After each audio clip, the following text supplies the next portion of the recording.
it's so much more organic. Yeah. You know, I mean, that's even something that in school, that's so different about talking about how I need Dhyan last time. It's like the individualized attention. Yeah. It's like you're not just like a mass of people anymore. It's like people want to find their people. Right. And podcast is such a cool way to do that because interesting. Yeah. There's topics about everything. It's not 5 news outlets that people listen to. It's like a million news outlets now. Right. Which is really cool. Yeah. And it kind of also inspires this whole generation of like, if you want to become something, go do it. Mm-hmm. You know, it's not this passive thing. Like it sort of opens the door for everybody to have a voice, everybody to, you know, sort of lock in. Like a lot of the people who are interviewed, they have such a diverse background, which is so cool. Yeah. They're not just a biologist, but they're a biologist that work for, you know, it's just like this tapestry of experience. It's like, wow, like, yeah, you get a, I don't know what a glimpse into what's really like possible, you know, if you put your energy into something.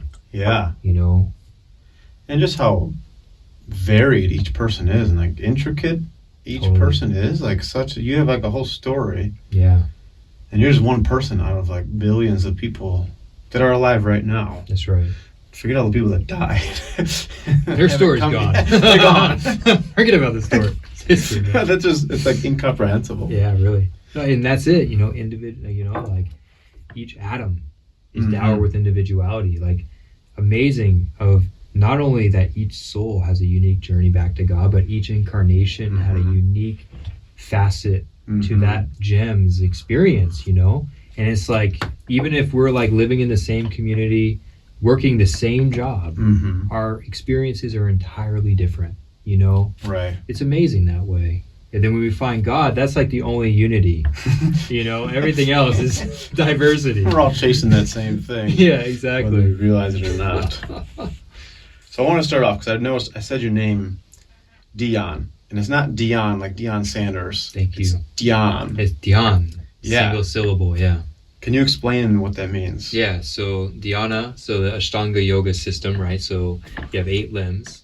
And, you know, a lot of the teachings that I follow that inspire me to follow this path is the use of energy, right? And the whole Ashtanga system is how do you reclaim this scattered energy from the world around and uplift it up the spine and concentrate it. And in that concentrated focus, we become absorbed in whatever we're focused upon. Just like a writer is absorbed in their writing, you know, a painter is absorbed in their painting, a scientist absorbed in their experimentation. The yogi becomes absorbed in that inner state of consciousness. So dhyana, which is the 7th limb, is that absorption of a single point of focus. Yeah, so Dhyan is just the male version of that name. Yeah. And were you born with that name? I was not. I was born with the auspicious name of Kevin. Good Irish roots, Kevin Davis. And after moving to Ananda, I just noticed that a lot of people have Sanskrit names, and just seeing how much they carry a vibration and how much I saw, you know, even when I would say their name, the reminders that it offered me, like, oh yeah, Krishna Das, wow, he's not Bill, he's Krishna Das, you know, or Jyotish, you know, it just has a power to it. And thankfully I was fortunate enough that I received my name from Swami Kriyananda, the founder of Ananda. So I was able to get in there, you know, about a year and a half before he left the body. Oh, wow. Yeah. How does Kevin go from Kevin to Dhyan? Yeah. And what's that transition like? So take us back to Kevin. What's Kevin like? Yeah, Kevin, you know, growing up, and this is, you know, real. It was a real rough childhood, you know. It was just karmically. And when I say karmically, it just, you know, we all have, you call it predestiny, call it, you know, fate, call it karma, you know. Our life is destined to move in a certain direction, you know, and things happen that may seem out of the blue, but somehow we have opened the door for that possibility to come, right? And I didn't know it growing up. My first 23 years were real hell-bent. It was real challenging, you know, really didn't have any direction, any purpose, a lot of pain, a lot of disappointment, you know, broken family, you know, estranged from my older brother. My mom left, started a new family. My dad was alcoholic, you know, just really a tough upbringing. And so I typically resorted to ways of escape, you know, trying to drown the sorrows, numb the sorrows. I mean, I was in the business of numbing my feelings and shutting down, whether it be through pot, whether it's alcohol, whether other substances, women, outward experience, just really trying to run away from myself. And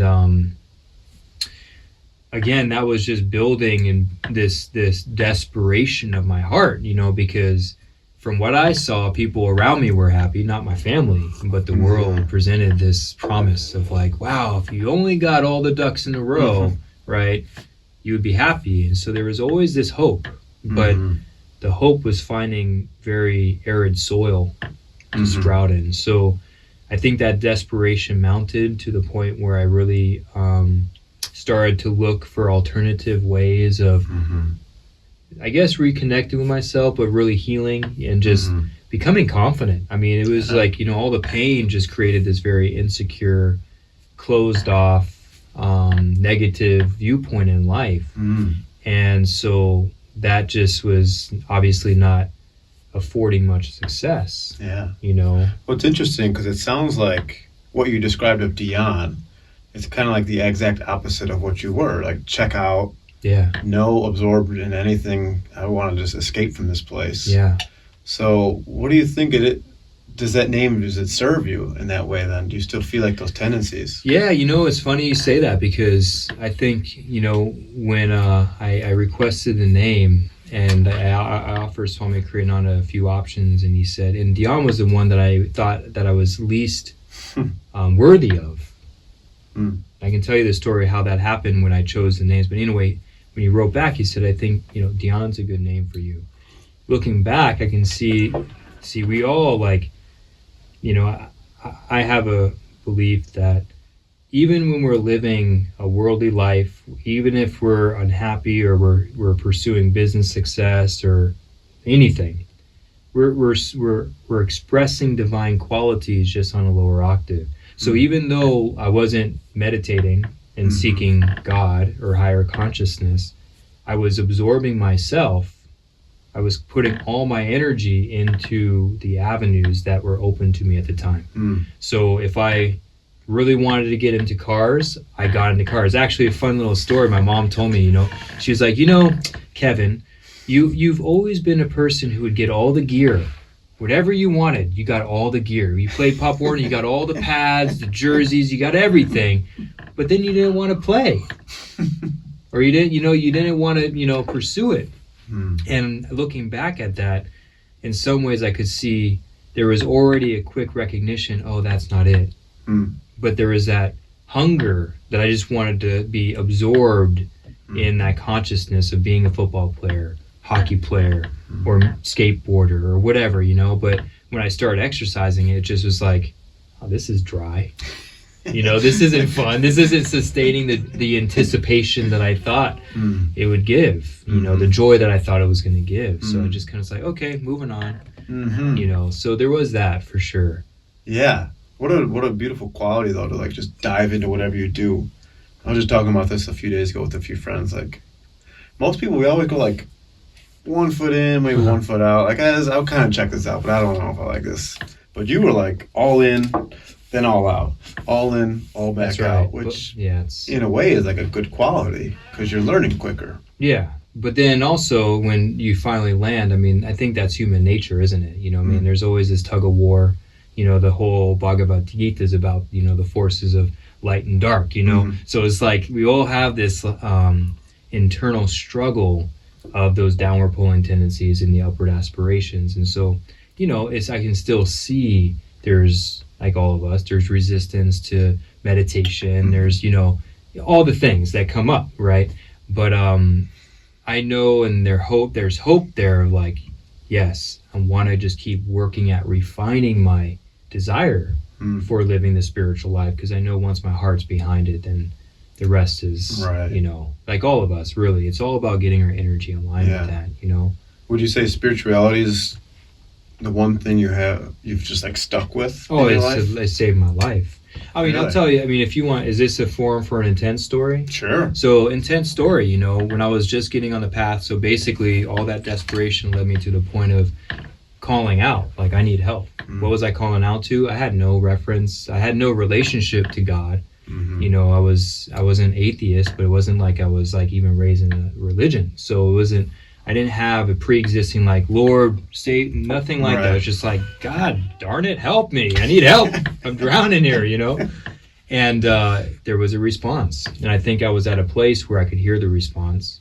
And, you know, it just really began to, I started to speak for the first time, hear and listen to the inner voice. And we all have that inner voice that's telling us to look within yourself, not out in the world, to establish an awareness of your heart's feelings and not depend on the circumstances. You know, the intuition that's calling us home. And that just began to really, my life completely turned around. And everywhere I thought that there was darkness, all of a sudden, and I don't want to use these terms lightly because it can easily just become a vernacular, you know. But the reality was my life completely transformed, and I went from having no hope to being hopeful, to having no confidence, to feeling an inner power that I knew wasn't my own. And that inner power was positive. That inner power was guiding me to establishing a relationship to my higher self.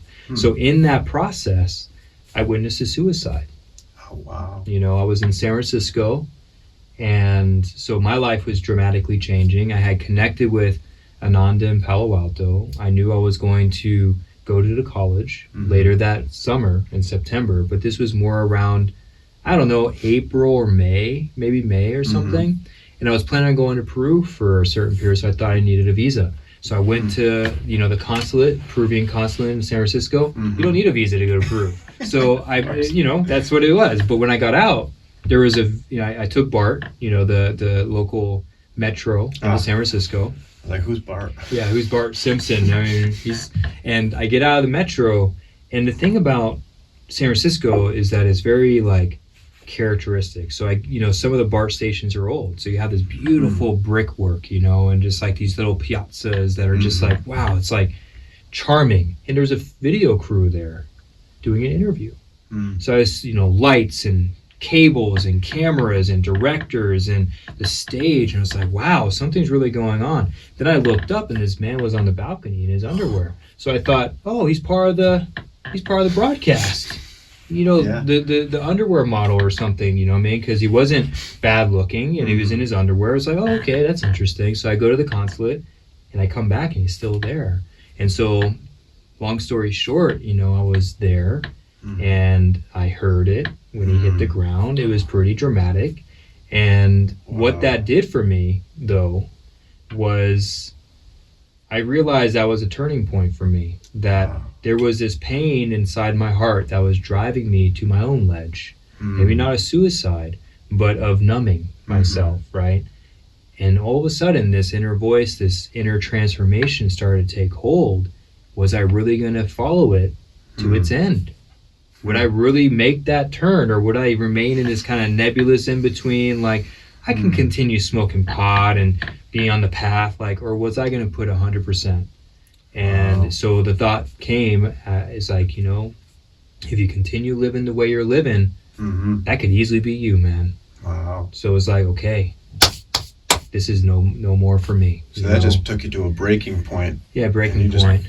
Broke in the right direction, it seems. Yeah, and it was the build-up, the few months of build-up, reading the autobiography of a yogi, learning some meditation techniques, but really journal writing. And writing in the journal, and like, you know, just feeling that there's an inner voice that was coming forward in that writing that was like, words were being written down that were not my thoughts, and they were inspiring me in the moment, like, oh my God, like, I can live that way? Wow. That's possible?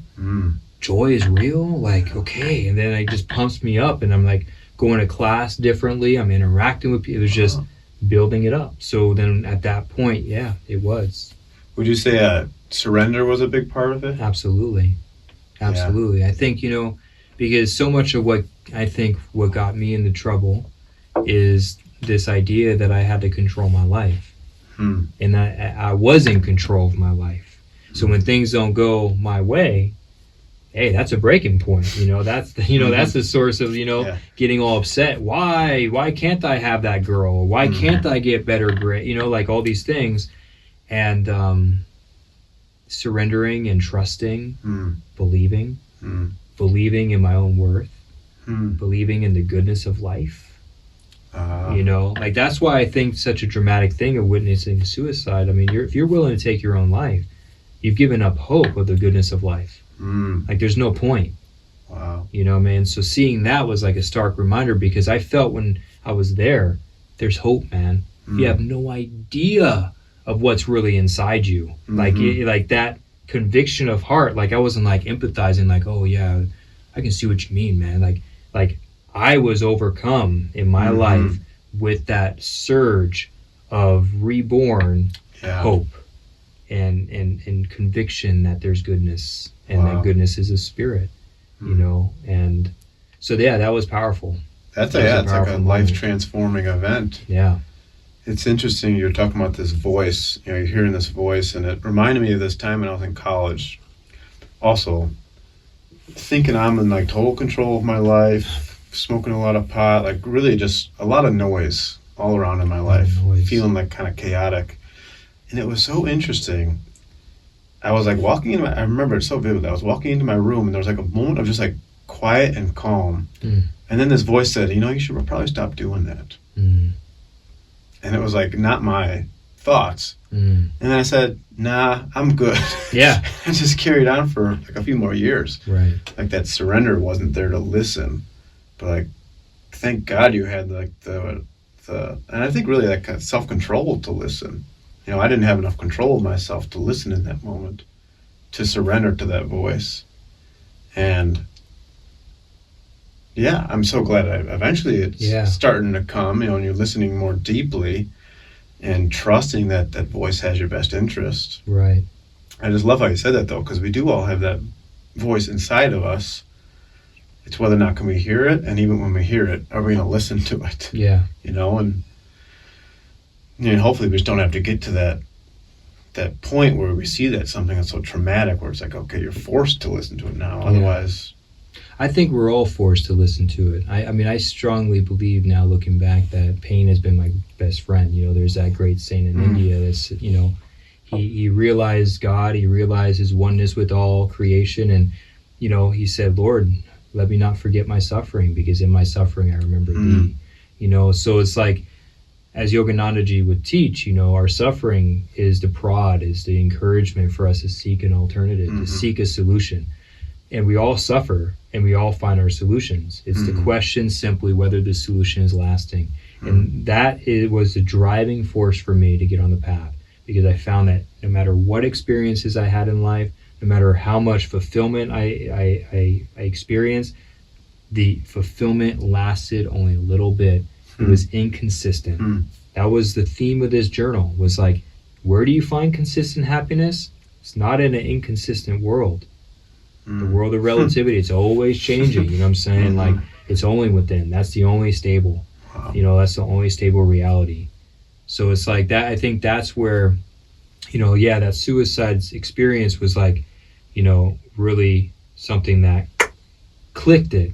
But the thing that was driving it was the brutal recognition that nothing else works.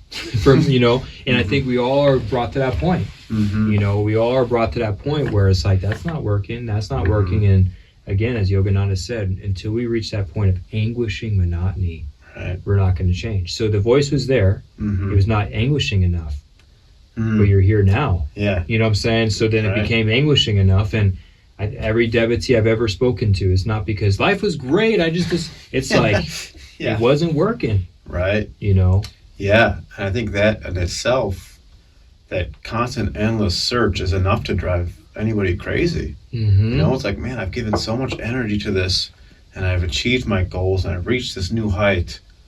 And it's like, wow, I feel the exact same as before. Or I'm even more anxious than before. Or I'm more stressed out than ever before. It's like, I thought this was going to give me the happiness I was seeking. Yeah. We have a good friend, Yogi Raj now. His life goal was to be a Major League Baseball player. There it is. he reached that goal, and he said it was the most miserable experience of his life. And then he sought something more lasting. Yeah. What was the thing that you found? What was the lasting thing that you found? You mentioned your path. Yeah. What is your path? I think really it's the path of, I was just reading in Divine Romance, which is one of Yogananda's books, that meditation is the discovery, it's the path of learning how to overcome delusion. So it's like, meditation is a tool, but it's that inner journey, that inner process of examining oneself, of being self-honest, and learning how to free blocked energy to flow once again upward from the heart. And that's the journey that I feel that we're all on, that I'm on. And that's the thing. And with meditation, with service, with, divine friendship, satsang, sharing time with other guru bhais or devotees or seekers of truth, and really just, really, to put it simply, my path has just become one of seeking joy, seeking positivity, spreading positivity. Shama, my wife, and I just went to town. It's the holiday season. There's a festive, feeling in the air. And it's like to be able just to tap into someone working in a store and just share a little bit of joy. How you doing? It lights people up, and that essentially is something we all appreciate. And I think the yogic path simply shows us the way to directly enhance that experience without requiring specific stimuli, without requiring specific circumstances. It's all within. So meditation techniques, breathing practices, exercises, just to help me become more aware of the energy and how to develop the concentration and direct that energy upward. Yeah. There's a lot in there. Yeah. So you mentioned the college. Yeah. Did this experience open you up? Were you already planning on going to the Ananda College, or did this experience direct you towards the Ananda College? Already was slotted to go. So I was taking meditation classes in Ananda Palo Alto, because I grew up in the Bay Area. It was 20 minutes from my house. Never heard of Ananda until I was ready to hear of Ananda. And what I find, I just realized this a few months ago, here Ananda Palo Alto, they have a community, they have classes, weekly classes, they have Sunday service, they have everything in an urban setting that Ananda Village has, right? And when I express my longing to be surrounded by these teachings, to be surrounded with other seekers on this path, to just be absorbed in this vibration, the teacher at the time, he didn't recommend, well, why don't you move to Palo Alto? Why don't you continue coming to satsangs here? He didn't say, why don't you move to the village? He said, have you heard of Ananda College? Of all the things. And it was so divinely ordained, because I was in college at the time, community college, ready. I finally, that week, this is what's amazing. That same week, so the meditation class was on Thursday. That Monday of that week, I had just, my psychology class. There was a guest speaker from one of the colleges in Palo Alto, community, the psychology school. He gave me the brochure. I thought, this is the school I'm going to. Wow. That Monday, I had the brochure in my car. And then I went Thursday to class. I expressed what I expressed. He handed me a brochure of Ananda College. And I thought, this is what's at. So I walked back to my car. Two brochures. I had two brochures and I had two paths. And I literally looked at the psychology brochure and thought, everything in the world has proven to be a dead end. Everything that I've experienced so far in these last 4 months that eventually landed me to Ananda has proven true and transforming. I'm going to Ananda College. Done. So, I went up in April and, checked out the campus, which was at the Ananda Meditation Retreat here in the Sierra Nevadas. Met Nishla and Nakula, and it's just like I signed the dotted line. I was on, Yeah. But that was in April, so I had a few months until I think that's September or late August. Yeah, it's been one of the kind of themes that we've talked about in all these podcasts so far. Is letting your experience guide you, and I think that's so essential to the spiritual path. It's not like one form. Oh God, no. And it's I think the thing of a really good spiritual counselor is somebody who can look at you and say, what's your next step? Totally. You know, anybody could just say, oh yeah, if you're interested, you should move here. Right. It's obvious. Right. It's like, it's not that simple. It's not that simple. You know, so he tuned into something for you. Right. So tell us about, what was the college like? What was that experience? Yeah, you know, it was fun because it was a little bit of you know, so this is, you know, we all have our different experiences, right? And we all, and our experiences are sort of colored by what we need and how we're approaching it, like, you know. And I remember very early on, we had this early snowstorm that dropped a lot of trees. It snowed heavily, November, 3 feet of snow. Leaves, you know, the leaves were still on the trees, so there were a lot of fallen trees. And at the time, I was like all physical playing guy, like chainsaw, I was, you know. So I was the guy on top of the roof, you know, cutting this tree that fell on the main roof there. And there was a moment, because it was a fairly large tree, and there was a moment of pause. The ground, you know, the brains of the operation, like, okay, we got to, you know, check this out. So turn off the saw. I'm sitting at the peak of the roof, overlooking and seeing the grounds of the retreat, seeing the rows of bungalows, seeing the temple off in the distance. And the thought came, you found it. You found your ashram. Because when I read the autobiography of a yogi, I read about the ashrams and hermitages, and I was online. It's like, what is an ashram? I had no idea. I was so, you know, blind, you know, to it. I had no idea. So new. But then I knew I had landed. And very early on, I took discipleship. And as soon as I took discipleship, you know, and really, you know, surrendered my life, signed up for a lifetime of following these teachings of Paramahansa Yogananda, I didn't care about college anymore. I had found, you know, and that was weeks, you know, before the college began, months. I was like, I found what I'm looking for. This is it, you know. Right. So that's sort of like, you know, the college was a backdrop for me to get oriented to the way of life of being a disciple in the context of Ananda, you know. So, you know, serving a lot. I had to work off my tuition, so I was, you know, working steadily, you know. I was gonna say, you're up on the roof, like, before the school even starts. It sounds like a very hands-on. Yeah, definitely hands-on experience, you know. Definitely, you know, especially being up there in, you know, rural, you know, old gold mining country. You know, you're in 70 acres of, you know, land. You're just out there in the woods with its own independent water system. You're off the grid with generator power. Excuse me. And you know, basically every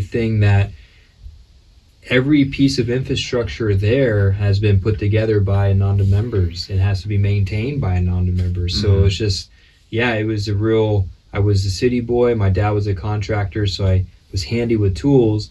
And then I learned how to drive a tractor, operate chainsaws, you know, like I became, you know, more in tune with the physical plane, which Nakula was great about, you know, taught me how to grade roads and just like education. The school, again, it was a backdrop, but it was beautiful because the curriculum, you know, I studied yoga philosophy, you know, creative writing. You know, I was able to work alongside a dear friend who recently passed away from cancer.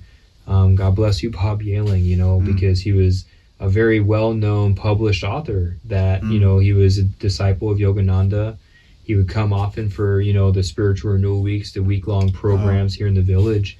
And he was part of the college. So he was like my one-on-one mentor for creative writing. Wow. You know, because from journal writing, never wrote in my life, seeing that there's something there, and then took it to another level with him. What did the writing teach you? Introspection, again, how to fine tune that, you know, that ability to listen, because, you know, anybody can just write, but to get your ideas out clearly and to really express clearly the feeling, the intuition of the moment, like, you know, what does that mountain represent to you? Oh, it's just tall and snowy. Or do you get into it and really meditate on it and try to feel a connection with what you're trying to express, you know? So that really helped me to slow down, you know, and not just physical plane. You can easily just run around taking care of a lot of things at once, and you're kind of like in this outward restless movement, whereas writing can be very contemplative, and you're just like, okay, what am I trying? That doesn't really express it. What am I really trying to say? Sort of subtle nuances, you know? So there's a way of gaining self-understanding also. Definitely. Definitely. And also seeing, like, you can take your thoughts deeper when you choose to write them down. And then it helps with communication because, if you show up without thinking things through, some people can pull it off. Other people, it's like, it's better to prepare something, get clear. At least, get clear with where you're at, what you like to share. So that was, again, coming from my past of, not being able to raise my hand in class because I didn't, I was so insecure, not talking to the girl because I didn't know what to say. All the shut down. I was shut down. So writing was a doorway to opening back up. Wow. Yeah. That's powerful. Yeah, I don't think I teach a writing class also online, and I never remember growing up, going through school and stuff, being told why we learn to write. Like the power of writing. Yeah, like, totally. It seems so obvious, the more you do it, and it's great when you have a mentor that can like hold your hand through the process and like really definitely help you get into it and realize it's not this like daunting, just tedious little thing. It's a powerful tool. And I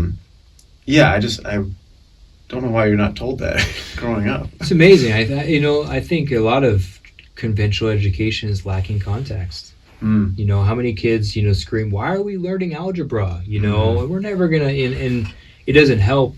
When you finally do land your profession, it's such in a box at times, you just like, I remember my dad saying, your college degree is only telling your employer, that you can stick to something. It's not necessarily preparing you for the specifics of that job, but I think we're living more in an age now where people are kind of being their own trailblazers. So everything we learn molds and shapes us and somehow will be applied, and I think that's what education for life, these living wisdom schools they're preparing people to be a complete individual of learning how to gather information, how to draw on wisdom so that you can accomplish whatever goal it is you may have. Yeah. Do you feel like you gained those things at the college? I think it's a good question. I think the college helped to instill within me a confidence, a understanding of energy, the importance of putting out energy, and making an effort, even if the effort leads to imperfect results. That doesn't define you. And I think in that, it did give me the inner tools to really just be more resourceful, and not feel like I need to rely on my own resources, and I need to do my best, but there's higher resources available. And if I can align myself with that, energy's intelligent, and if we get the right flow of energy heading in a positive direction, that intelligence supports us, opens us. It, like you were saying, gives the thoughts when we're receptive. And it's like, I didn't think of that. Where did that come from? Right. And that can be a revolutionary thought. Can change the course of our entire lives. Yeah. I think that's why the schools like this are so important, because like you said earlier, everybody's got that voice. And the schools are there just to help you. If any school is worth anything, it should only teach you how to tune into that voice more effectively. Isn't that right? Because then you can do anything. That's it. Then you can draw on then it's like it's funny because, you see these guidance counselors, they're sort of way in the backdrop of schools, But my wife, Shama, she really drew on her guidance counselor when she was going through, I think, mostly high school and especially college. And the relationship she developed with this counselor was really like dynamically active. Like he was taking an interest in drawing from Shama. Well, what are you inspired to do? What are you interested? Oh, if you're interested, you should take this. And that's not part of the mainstream curriculum for what, but it's like, that's going to help you. That's going to give you a little edge to what you're trying to accomplish. Like having mentors, like you said earlier, having people who take interest in our lives. Yeah. It's huge. One of those mentors who you mentioned already is Nakula, who I'd love to get on here sometime. Oh, God, yeah. He's like the quietest person, but once you get him talking, he's really so enthusiastic. He has so much to share. And talk about a trailblazer. Oh, God, yeah. I worked with him for construction for a while. Yeah. And one of my favorite lines was, because it was all like learning on the job. Yeah. One of my favorite things he used to say is just make it look like you knew what you were doing. And it's like, just get it done. Copy that. Yeah, absolutely. And I'm very grateful for that, because it's just, like you said, move the energy and then tune into that voice and then just allow that to guide you. and eventually you're going to figure it out. And Right. it's like when you had that experience, it opened you up to the voice, and then you listen to the voice, and it's just still guiding you. Right. It's guiding you in an upward path. Totally. Which I want to talk to you about a little bit now too. Is you have a very interesting job currently. What's your take on the job? How does the job look like from the outside? I'm glad it's not my job, but I think you're the right man for the job. So what is your job? Maybe you could tell us about that. What's the title This of is your supposed job? to be relaxing. What's the title of your job? Yeah, anyway? so it's, I'll just be, and this is what's fun. I think this is what brings the natural bob of this thing. I feel really awkward saying the title of the job. Really? It's so interesting because it's like, on paper, it's the community manager, Mm-hmm. and yet every time I say it, there's such a hesitation. There's just a part of me that's just like, not that I don't embrace it, Mm-hmm. but it's so big, and it implies such a significant role of importance. Mm. I don't like that importance. Like, really, Mm-hmm. and it's like, even with neighbors, like, so who are you? Oh yeah, so what are you doing to visit? Oh, I'm the community manager. It's like, oh, Mhm. and it's just like, do away with that, Mhm. because it's like, Swami Kriyananda teaches us true leadership is simply embracing responsibility. Mm-hmm. And often that responsibility is not glamorous. It's Mm-hmm. not glorified, and yet in the world, like when I told my dad, oh yeah, I got a new job. Oh, what did you, community manager said, wow, your pay rate and every all the worldly, Yeah. attachments to that come. And, it's really the role of the community manager, is vast. And it's Mhm. like all the physical plane, all the infrastructure, Mm-hmm. the roads, the water system, the phone system, working with property services, our maintenance department, and people. I mean, really, like, the job is all about supporting, connecting, and helping our 220 so members feel heard, Mhm.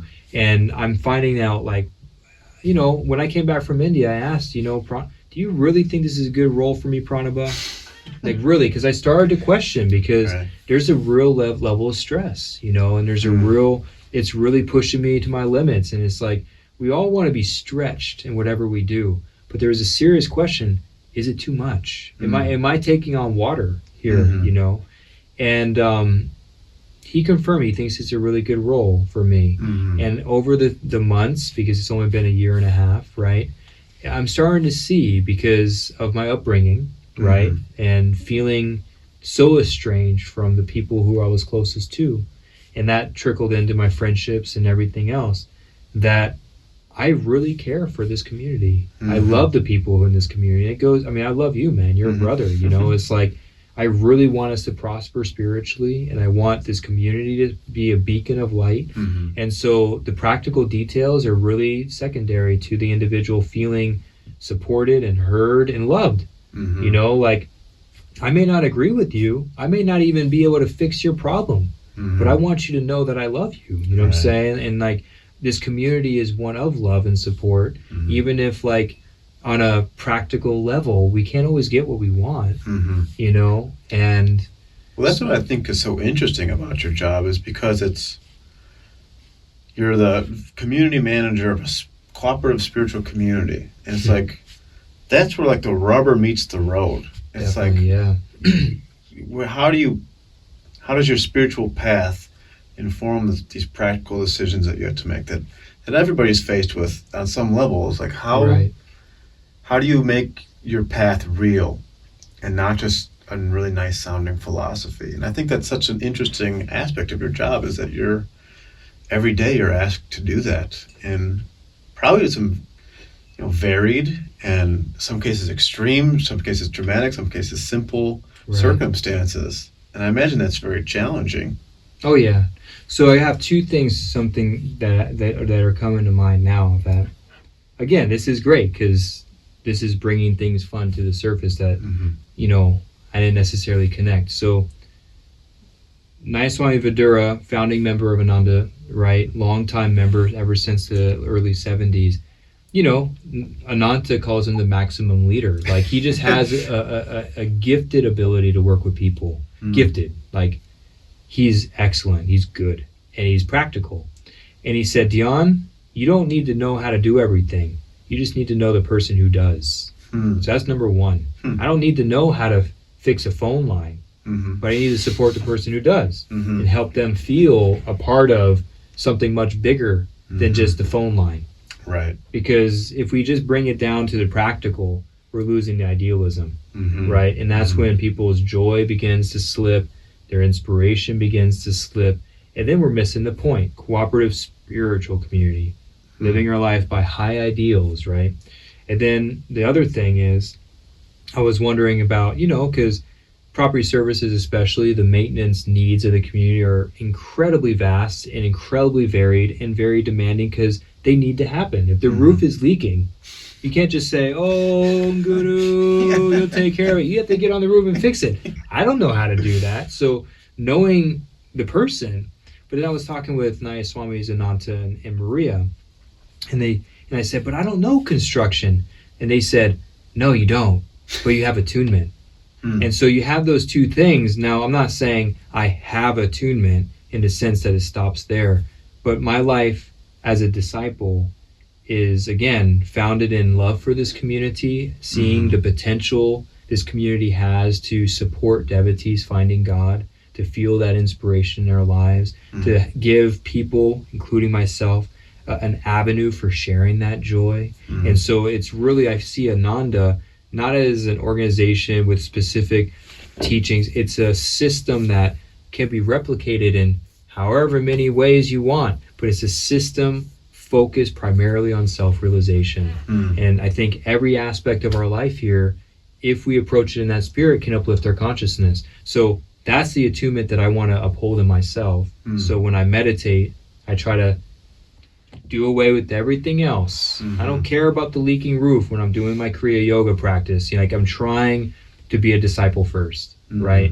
And in that ever-growing clarity of what my life's purpose really is, and it's brought me to a real interesting journey, because there's times people are yelling at me, ooh, that hurts. There's times people are praising me, ooh, that feels good.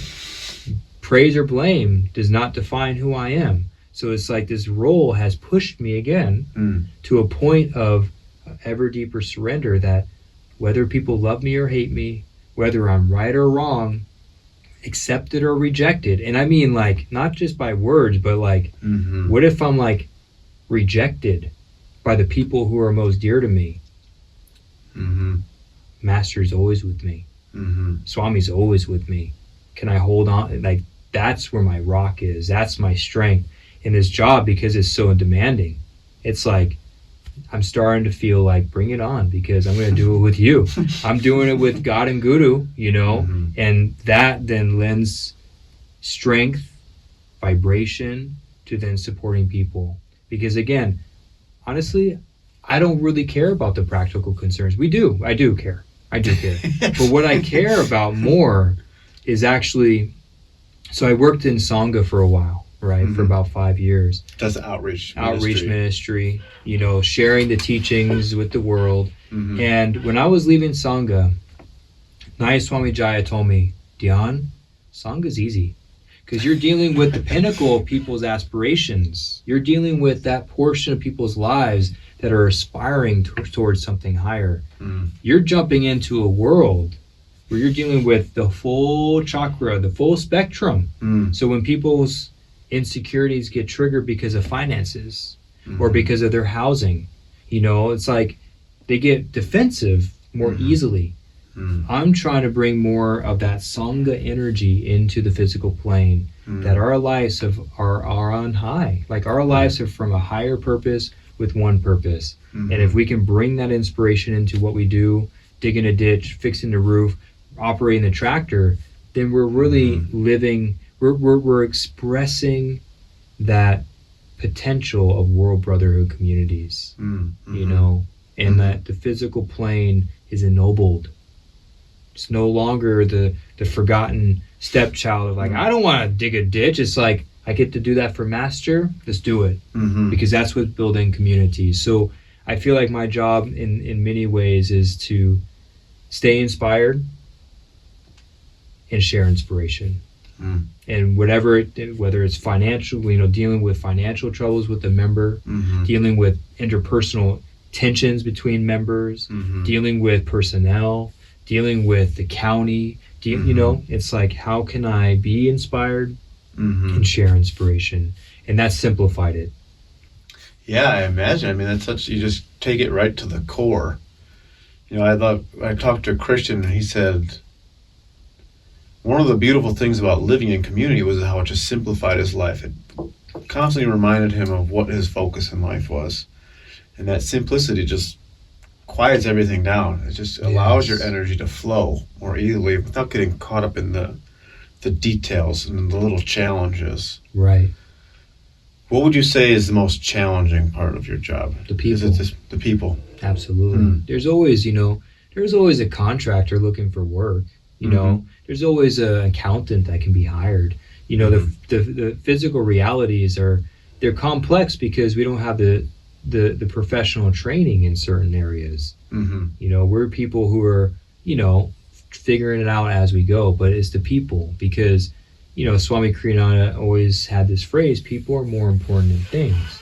But people's spiritual well-being, people's spiritual growth is more important than things. And sometimes what people want is what they want. It may not be what they need. And not that I'm there to define what they need, but to help it's people, because everybody is going to have a different perspective, and we're all going to have our specific challenges, and those challenges sometimes can be really deep. And when somebody's in their feelings and they're emotionally reactive, they can't hear reason.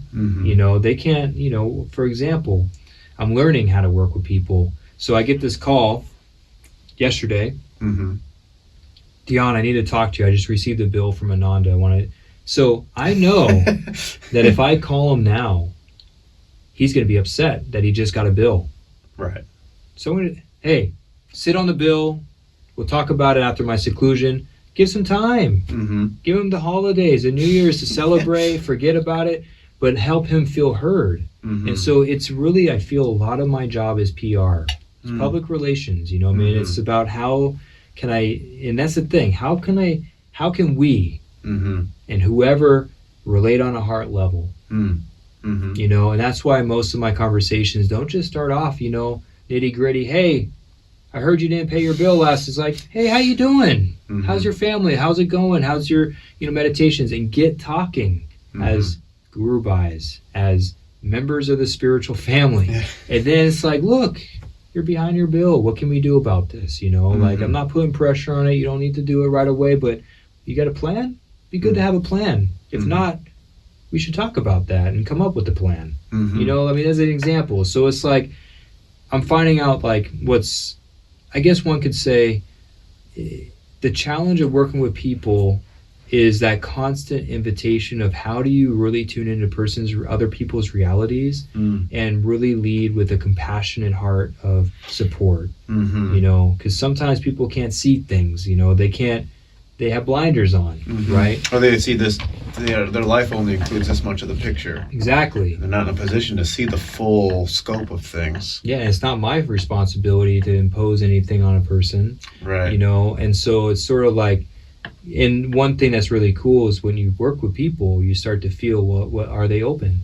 Are they open to what you have to share? Are they drawing on, and if that's there, then we're talking some real power can happen, because if you're drawing on me and I'm drawing on you, that opens up for God to come in. It's no longer Dhyan and Janika. Yeah. You know what I mean? But if somebody's closed off and they're holding their line of defense, they're not open to Dhyan because they're holding their line. So it's like, okay, then how do I work with that? And that's challenging because, I think so much of our lives are on a vibrational level, and we can relax when we feel people are open with us. And then it just becomes more natural, Right. But when there's a defense, it's like, okay, like what's going to be the direction we take with this? And sometimes it works out and sometimes it doesn't, and that's where the water off a duck's back. You just got to accept it. Well, we're at this interesting point, like in human evolution too. It's like these are the this is kind of like the next stage of where we're learning to relate on a different level. Yeah, right. You know, typical small communities, like, you can't pay your bills, all right, great, you're out. Like, Gone. you know, you're fired. We need you to move out by next Tuesday. Yeah, because we got somebody who can pay the bill. That's right. And you know, people are being pulled to the spiritual path because they're experiencing what it's like to live into that paradigm. Yeah, right. And it's like we want something different. There's a book called A New Dawn in Human Relations, and it's all about that. It's like it's how are we going to be interacting with each other when we are, like you said earlier, drawing from our highest aspirations and bringing that down into every aspect of our life, which I think is just amazing to be able to get to live in this living laboratory of a community. Right. It's such a funny statistic. Like, was it in the 1970s? Like, all these, it was like several hundred communities were started in the late 60s, early 70s. Right. Absolutely. And most of them failed within like 2 weeks. Yeah. It's crazy. And here we are in one that is continuing to grow after 55 years almost. Right. And it's like, what do you think are the key elements, and maybe you've already talked about a few of them, that make a community successful? Yeah. And why do you think some of those communities fail right away? And why do you think some of them, because we're not the only ones, but we're a small handful of them that have survived. What do you think is the main difference? Yeah.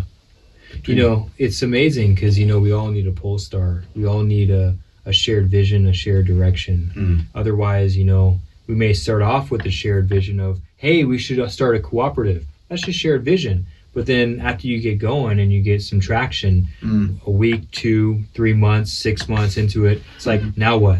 You know, and then each individual is sort of like off on their own. And that's you know, as Yogananda would often, how he would describe how magnetism, right, and how the guru, right, how the guru, a God-realized master, impacts the magnetism, the spiritual magnetism of the devotee, is that if you take a bar of steel, unmagnetized bar of steel, all the molecules are going in all different directions and henceforth canceling out its magnetism. It's unmagnetized. But you put a magnetized bar of steel next to it, which has all its molecules in a north-south polarity, you get that current flowing through it. It's magnetized. And you put the two next to each other, and the magnetized bar of steel has an influence on the unmagnetized and aligning all those molecules in a north-south polarity. We're the same way, right? And so if you know, the way I look at it is like we work with that every time in our lives. How much of my aspirations being canceled out by this desire, that attachment, that longing, all these little molecules that are pulling my energy out in different directions, diminishing my magnetism, right? So the whole point of our lives is, how do we get our energy focused as strongly and unidirectionally as possible in whatever task? It doesn't matter if you're trying to start a business, graduating college. Good luck graduating college if you don't stick to the plan, if you don't stick to your curriculum, if you're just haphazardly taking courses all over the place. You'll be a 10-year student for the BA. You know, you're just not going to do it. You have to focus. And so I think for the community, any community, if they're lacking that shared focus that transcends human pettiness, if they lack that, those tendencies are going to creep in there, and it's going to diminish its ability to have a cohesive power. You know, because one person will want this, next person want this, and then you just have all this different energy going on. Where's the core? What's going to bring people back together? And more importantly, what is going to be the ideal that's going to help people rise to the occasion when the inevitable challenges come up? Right? So Swami would often say that he would be asked, you know, Swami Kriyananda, it's like, do you need to believe in God? Does God need to be part of the equation when starting a community? It's like, no, but it's a good idea, because that higher aspiration, you know, it gives us a focal point. And whether or not, see, this is the thing, like, what's nice about the yogic path is that whether or not you talk about God, right, we're talking about our own higher self, or the consciousness that ennobles the human spirit, living by inspiration, joy, love, compassion, understanding, these qualities that are cohesive and bring unity, right? Yoga, unity.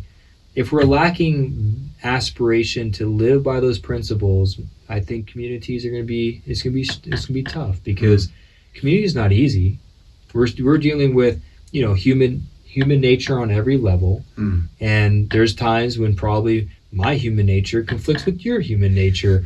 But what helps us resolve that? By understanding, like, oh, I don't want to identify with this human nature. This human nature is actually causing me suffering. Let me try to move my energy, and you move your energy, and then we meet at the middle. It's like, hey, we're growing. Doesn't this feel good? Right. That feels good. Let's keep doing this. You know?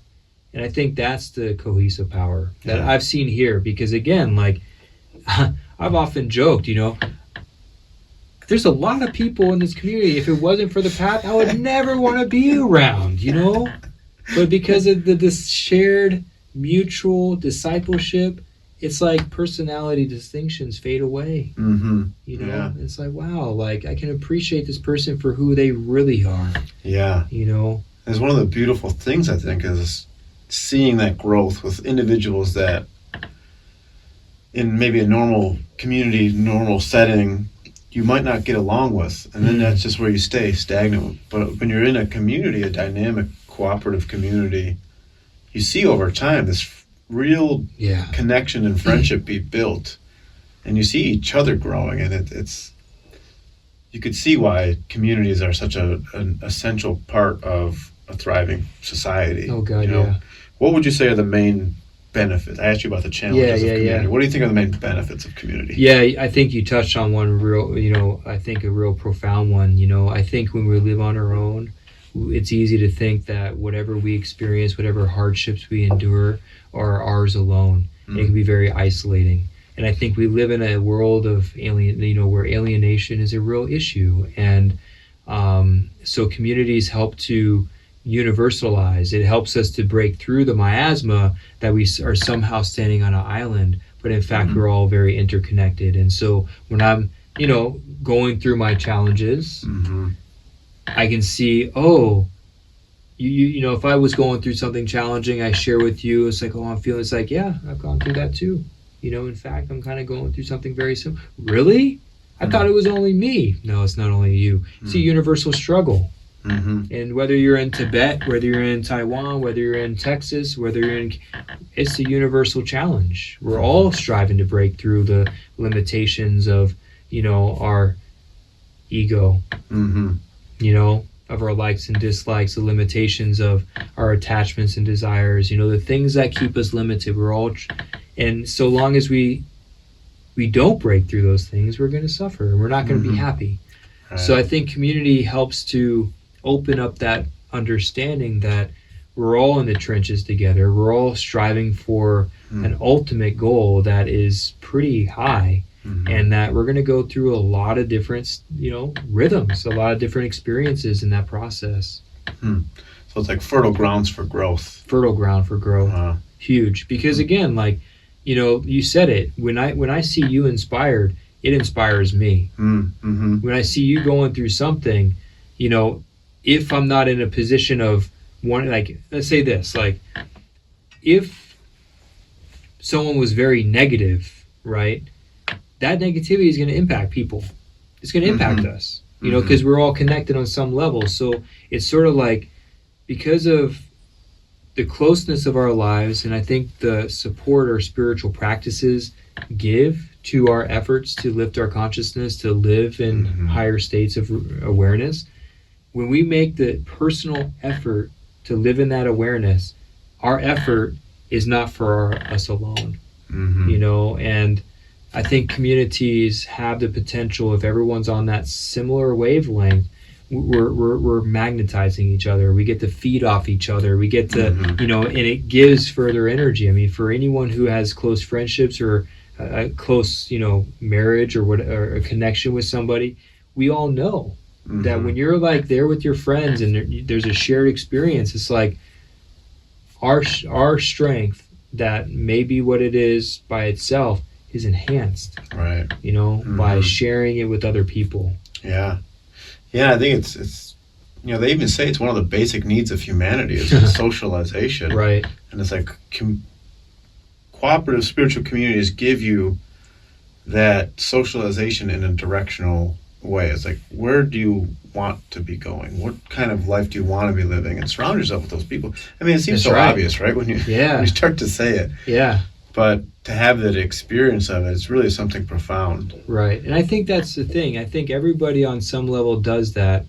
The saying, birds of a feather flock together. Mm-hmm. But I think when someone, what shifts in someone who is consciously seeking to improve themselves in life, mm-hmm. and possibly want to move into a community, what shifts is they're not trying to surround themselves around people that simply bring about comfort. Mm-hmm. Like, oh, let me just find someone who's like me so I don't feel alone. It's just a comfortable little security blanket. Mm-hmm. Like often I find in Ananda, because people are focused on finding God, communing with the higher, consciousness, that a lot of my friendships actually push me. It's not comfortable. I'm sorry to hear that. Like they and it's interesting because I've signed up for that. Right. And that's why I think in some ways, some people really resonate with a place like Ananda. Other people it's too much because there's a constant mirror in our face. Mm-hmm. You're a mirror for me. Mm. When I see you thriving, right, I'm like, where am I at? It's a reality check. And if I'm feeling like I'm not putting out as much energy as I could, you motivate me. Right. That was something that was so interesting to experience before I moved to a spiritual community. Was any attempts to better myself was met with a negative response from my friend group. Yeah, absolutely. I say friend group because that was not when I stopped drinking. It was almost I was getting attacked by the people I used to drink with. It was oh my God, sorry. Yeah, that's right. Who do you think you are? Yeah. Yeah. Yeah, and I think it's because it's a mirror to some people. That's it. That's it. It was such an intense experience, and I imagine there's a lot of people out there that are hesitating to take a next step forward because I think it's going to cut them off from what they're usually. 100%. The saying we tend to stay with our known suffering as opposed to embrace our potential happiness. That's right. It's that next step that's scary to some people. Yeah. In our social environment, those we invite into our lives, they reflect whatever state of consciousness that in the initial investment in that connection. Mm-hmm. So wherever we were, whoever we were, like when I first got on the path, I remember very distinctly, my life was changing. I could feel this positive flow. I was becoming a new person. And I remember exiting the freeway and this bolt of intuition said, the people you think are close in your life now won't even be in your life in a few months. Wow. And instantly I knew who they were talking about. I was like, okay. And in fact, it wasn't because I was like, it wasn't because it was like I was no longer under their wing. Mm-hmm. I was no longer the same Kevin where they felt like the dynamics started to change. Yeah. And that made them uncomfortable. And so they reacted with that. So I think in the community, and it's amazing, when you get 220 people around, you still need to choose your friends wisely. Mm-hmm. You still need to choose, those who, their pace is of a similar, whatever you aspire towards, because it's still a social experiment. Right. Yeah, and if you think about we're not all learning the same lessons. What's forward for me might be backwards for you. So maybe in certain circumstances, it's not good to mix because we're heading in opposite directions. Interesting. And I think it's the nice thing about living in a place where people want to see each other grow is that we support that and we respect that. Right. Whereas opposed to absolutely when you're around that other type of company that's any change that disrupts the natural order of things, it's not welcome, essentially. Right. And no, that brings up a really good point of just again, something that I've really appreciated about Ananda is that you can only be yourself, and that it's really a space, for you to develop at your own pace, learn, really work out your lessons, in a supportive, positive environment that's always cheering you on, and that's the thing I've appreciated about it. It's like you said, there's none of that energy don't get too sure of yourself. You can't aspire to those heights. Right. You know, it's like, yes, Yeah. keep going. Go for it. Yeah, go for it, you know? So it's, yes. What's like a message you would say to somebody that's wanting to take that next step, but kind of, got my social circle, everything's kind of comfortable, but I'm not comfortable still. Right. What would your message be to that person? Nothing happens in leaps and bounds.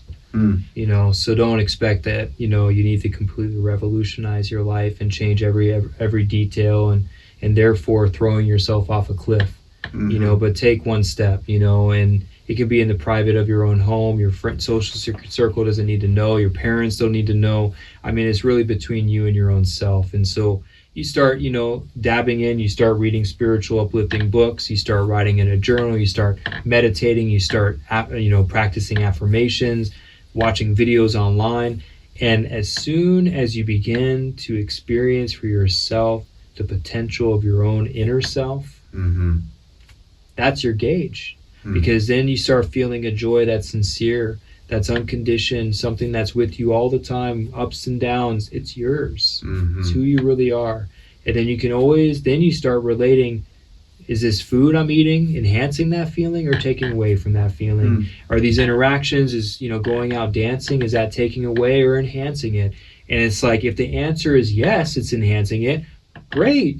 Go dance your heart out. There's no black or white. We're all on our individual journey, but it's simply about how do we at least crack the door of inner exploration in a pace, in a way that's comfortable, that's inspiring, that's natural. Yeah, natural. What's natural? Because, we read a book like the Autobiography of a Yogi, and it's like, yes, I want to be a Himalayan yogi, I want to do all these things. It's like, you're living in New York, you know what I'm saying? You got a family of 4, like you got responsibility. Right. So what do? Do you just throw the baby out with the bathwater and say, that was just some fanciful dream?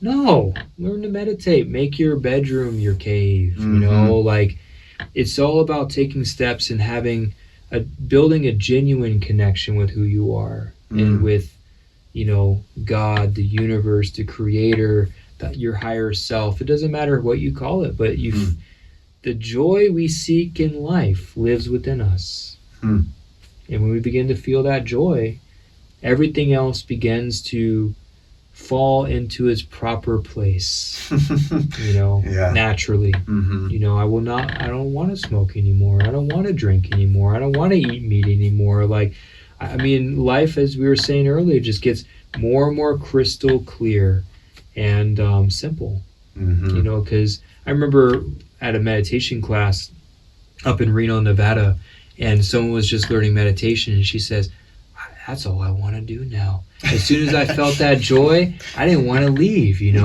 and that's the reality, words are words, and they're hollow until you feel it with your own experience. And I think that's the invitation that all the great masters of all great religions provide us. It's like, don't take my word for it. Come. Practice this breathing technique. Become still in yourself and see what's there. And if that causes you anxiety because maybe there's so much hurt feelings and trauma you can't, then practice affirmation. Chant, sing, walk in nature. Doesn't matter. But when we live with a deliberate, conscious effort to be happy, that's going to open the door. I had no idea about the path to yoga when I first started. I had no idea about Yogananda. I had no idea about anything. I just knew that I needed to live a more positive life. And that desire for positivity started to open the doors like, why don't you start doing sweat lodges? Was that the ultimate? Is that where you started? Yeah, sweat lodges. Wow. And reading books like Power of Now and mainstream self-help books, and then years later read the autobiography, and then it really just like, but so long as we live blindly, indifferent to change, then we're already laying our bed, making our bed and laying in it, as they say. Right. You're choosing the life of comfort as opposed to the life of growth. And that's one thing Nitai talked about, is that really every soul is seeking expansion. And that's like the goal of EFL, is to help everybody just expand into their next thing. That's beautiful. What an awesome answer. Thank you so much. Just take your next step. Go to the sweat lodge. Do the one yoga class a week. You don't have to do the 10 hours of meditation right now. Just Totally. do one little thing and then let that energy guide you. Yeah. So India, you recently got back from India. Yes. What I'm always curious is, how do Indians react? Because India is typically seen as the origin of the teachings of yoga. How do the Indians react to this Westerner coming and sharing the message of yoga? What was your experience with that? Well, it's funny, man, because, okay, so this is my third time in India. And whenever I go to India, I'm always like, okay, now it's time for me to get my Indian clothing, because the tailored, it's like, it's inexpensive and whatnot. And I remember, sharing with a friend, it's like, okay, we're landing on Friday, Saturday, let's go get some kurtas, He's like, Indians don't wear kurtas anymore. Like, they wear polo shirts and jeans, like it's becoming way westernized there. Mm-hmm. You just feel it and see it, and and it's good for them because the material prosperity is really, like, the middle class is starting to really, it's on the rise, and more people are doing, they're traveling, and you can feel it. Now, I think, this is something that this trip highlighted for me in some ways. Like, I didn't experience it directly, but this is more just my process, is that it needed to come back. It needed to come full circle. Yogananda needed to go to the West, because only decades later that India was actually wanting to draw from the West. And they started drawing from the West for material prosperity. But the fact that the yogic teachings then came back through the filter of the West, they were more open to it. It was no longer just like we see in the West, people are growing tired of the stale dogma of all the different traditions, and they want something new. They want something more experiential. They grew up, the Orient grew up, This is, again, I'm assuming this, like, they grew up with certain traditions that slipped into more routine and ceremonial, right, ritual. And it was just like, I see my dad doing the puja every day, and it's like, but where's the life, Right. Then it came back around. It's like, no, this is the inner teachings of the Gita. Here are some techniques, Kriya Yoga, and Westerners are, and so it gave it, I don't want to say validity, but it's like any new master, any master incarnated in a specific time, they renew it. They bring fresh life to it. The teachings are the same, but as we know, Yogananda said that Kriya Yoga, energization, these techniques are for this age of Dwapara, this age of energy. And I just think that's something, like, I didn't feel personally people were drawing on anything because not because I was a Westerner, but but I think Ananda is prospering because of the fresh energy, the fresh outlook, the fresh renewed spirit of the inner communion that is inherent in their ancient teachings. So people are drawn to that promise, What you said reminded me of a friend of ours who was, you're talking about ceremonies, how sometimes the message, the core of the ceremony gets lost in the outwardness of the ceremony. He was at this wedding, and part of the ritual was he had to, like, crack a coconut. Oh. and he went to crack the coconut, but it didn't crack. And there's like a gasp in the crowd. Like, it's a bad omen for the marriage. But nobody knows why there's the coconut. Why is there a coconut? Yeah. But you see how it just gets lost in translation. So, totally. So you feel like coming without the history of the tradition. Oh, God. They could see the message more clearly, the essence of it. I think so. And I think, the fact that yoga is so much founded on science. It's not about blind belief, and I think no matter whether it's of a Eastern or Western tradition, religion, it easily slips into blind belief. Like you say, why is there a coconut? I don't know, but believe it. You got to do it. If you don't have it, it's not a ceremony. We won't accept this marriage. And it's like, it gets murky that way. So the yogic techniques come and say, believe what you want. But if you practice these teachings like that, there's that beautiful story of Herb Jeffries, in the movie Awake, when he first met Yogananda, this jazz musician meeting Yogananda, and he was really intrigued by these teachings, but he was kind of tired of all the, what is it? The commandments, thou shalt not do this and that. He was just tired of that. And so Yogananda asked him, so you like drinking, huh? Yeah, I prefer, I enjoy some drinking. You can continue doing that. Herb was like, wow, that's great. First time I heard that, he's like, oh, and you enjoy smoking. He's like, yeah. So you can continue doing that. And it's like, oh, wow, this is an interesting teaching, You like to, run around with a variety of women. He's like, yeah, nightlife, He's like, you can continue doing that. He's like, whoa, I can get behind this. But then Yogananda offered that caveat, if you practice these teachings, I can't guarantee you'll want to do them anymore. So it's like, again, like you can, believe what you want to believe and, have certain tendencies in certain areas of life, but those don't define who we are. And if we choose today to begin practicing a scientific practice of simply stilling the breath and uplifting our gaze, I think that's what Yogananda brought it back to the essence, Yeah. And that technique is Kriya Yoga, you mentioned? Kriya Yoga, Hang Sa. The path of Kriya Yoga has multiple techniques that Yogananda brought.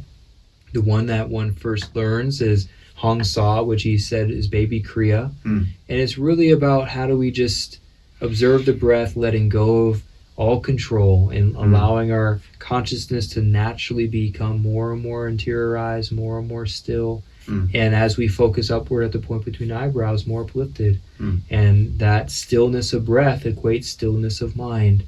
And we just arrive to this place where we're open to that inner voice. We hear the vibration of our hearts.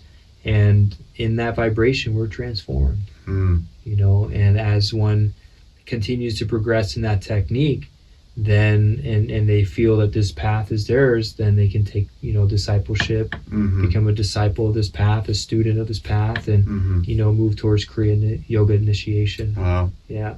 Do you feel like your understanding of the path of yoga and spirituality deepened by going to India? Absolutely. It's the land of India. I mean, it's the land of yoga. It's the land of the rishis. And, we were sharing before we got on camera that, there's a real shock when you leave that, again, when you're in the cities of India, it's just like being in New York, But the thing that I find that's interesting is that there's such a permeating vibration. There's such a depth. It feels like the veil between this plane, this earthly plane of, materiality. Yeah.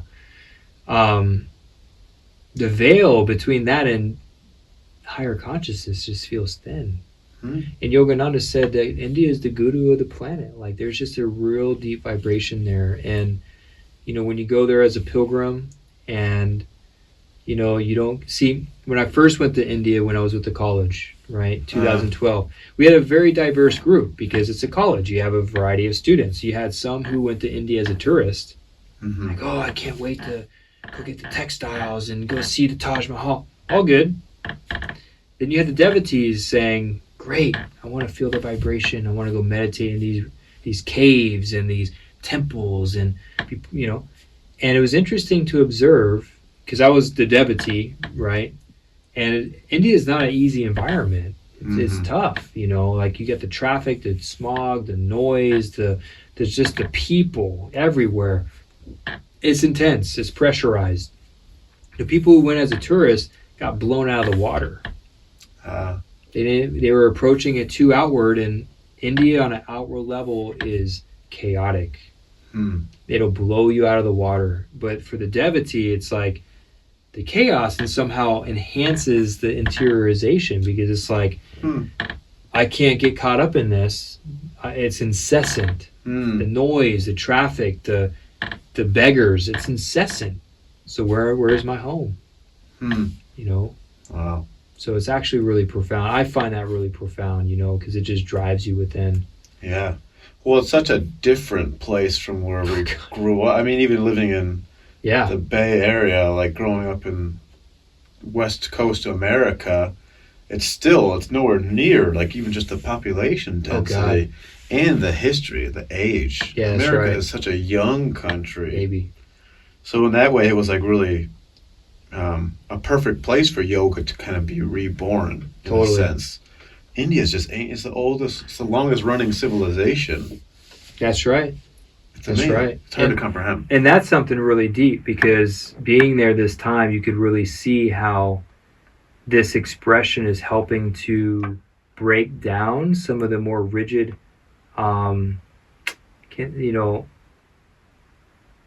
just rigid aspects of the religious life in India. The forms. The forms, and like how, like, doing physical labor is somehow beneath us.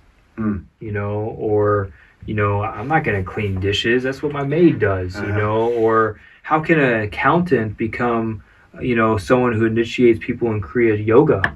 He's an accountant. So it's breaking these barriers of, like, this, in some ways it's the rigidity of the caste system, or, it's like you're born into a certain role, and that's who you are. But, we're living in Dwapara, the age of energy. Form is no longer the predominant, and I think that's also something, the more we can in our own lives, not, work towards not identifying ourselves with our faults, our weaknesses, even our strengths, because so long as we are identified with something, it's a form. Life is much more fluid, and there's some qualities that are enhancing our experience, some qualities taking away from that experience. But so long as we keep initiating a positive flow, it'll work out. You know, and I see that more in India. Like, it's really transforming the cultural rigidity. It's bringing new life to that. Yeah, it's almost like the West Coast has no cultural rigidity at all.